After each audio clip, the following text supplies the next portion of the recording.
بسم اللہ الرحمن الرحیم۔ السلام علیکم ورحمۃ اللہ وبرکاتہ۔ حافظ ابن کثیر رحمۃ اللہ علیہ عبداللہ بن حذافہ رضی اللہ عنہ کا واقعہ بیان کرتے ہیں کہ آپ کو رومی کافروں نے قید کر لیا اور اپنے بادشاہ کے پاس پہنچا دیا۔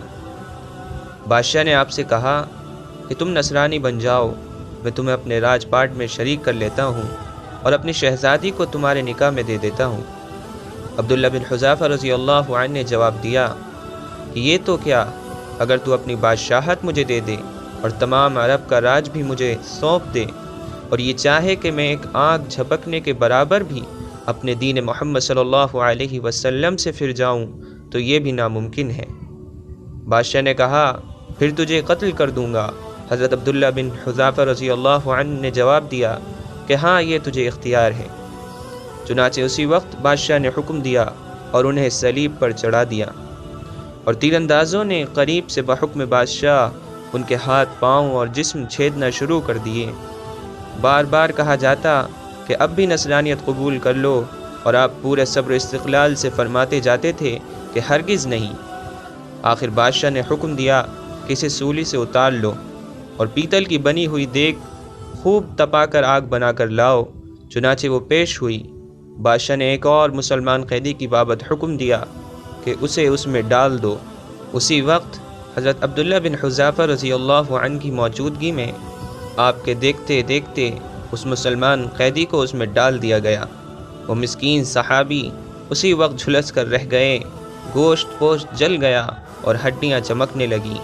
پھر بادشاہ نے حضرت عبداللہ بن حذافہ رضی اللہ عنہ سے کہا کہ دیکھو، اب بھی وقت ہے، بات مان لو اور ہمارا مذہب اختیار کر لو، ورنہ اسی آگ کی دیگ میں اسی طرح تمہیں بھی ڈال کر جلا دیا جائے گا۔ آپ نے پھر بھی اپنے ایمانی جوش سے کام لے کر فرمایا یہ ناممکن ہے کہ میں اللہ کے دین کو چھوڑ دوں۔ اسی وقت بادشاہ نے حکم دیا کہ انہیں چرخی پر چڑھا کر اس میں ڈال دو۔ جب یہ اس آگ کی دیگ میں ڈالے جانے کے لیے چرخی پر اٹھائے گئے تو بادشاہ نے دیکھا کہ ان کی آنکھوں میں سے آنسو نکل رہے ہیں۔ اس وقت اس نے حکم دیا کہ رک جائیں اور انہیں اپنے پاس بلا لیا، اس لیے کہ اب اسے امید بن گئی تھی کہ شاید اس عذاب کو دیکھ کر اس کے خیالات بدل گئے ہوں، میری مان لے گا اور میرے مذہب کو قبول کر کے میری دامادی میں آ کر میری سلطنت کا ساجی بن جائے گا۔ لیکن بادشاہ کی یہ تمنا بے سود نکلی۔ حضرت عبداللہ بن حذافہ رضی اللہ عنہ نے فرمایا کہ میں صرف اس وجہ سے رویا تھا کہ آج ایک ہی جان ہے جسے اللہ کی راہ میں اس عذاب کے ساتھ قربان کر رہا ہوں۔ کاش میرے روئے روئے میں ایک ایک جان ہوتی تو آج سب کی سب جانیں اللہ کی راہ میں ایک ایک کر کے فدا کر دیتا۔ بعض روایات میں ہے کہ آپ کو قید خانے میں رکھا اور کھانا پینا بند کر دیا۔ کئی دن کے بعد شراب اور خنزیر کا گوشت بھیجا، لیکن آپ نے اس بھوک پر اس کی طرف توجہ تک نہ فرمائی۔